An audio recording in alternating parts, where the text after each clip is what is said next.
আমার ভোগ দখলকৃত সম্পদ আমি একজন এতিমের কাছে বিক্রয় করি, কিন্তু অন্য একজন আমার অজানায় তা প্রতারণা করে নিয়ে গেছে, তা সম্পর্কে আমার অবগত ছিল না। এখন এতিমের সম্পদটা দেওয়ার মতো আমার ক্ষমতাও নেই, এক্ষেত্রে আমার করণীয় কি?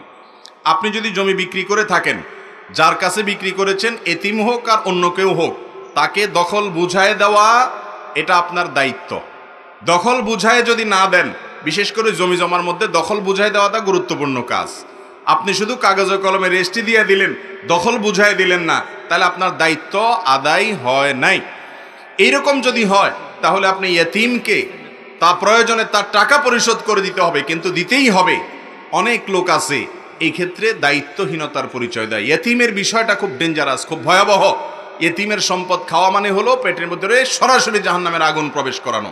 বিধায় দখলদারিত্ব বুঝায় দিতে যদি আপনি ত্রুটি করেন, তাহলে আপনাকে দখলদারিত্ব বুঝায় দেওয়ার জন্য না দেওয়ার কারণে যে অন্যজন দখলে নিয়ে গেছে, এখন দায়িত্ব আপনাকে নিতে হবে।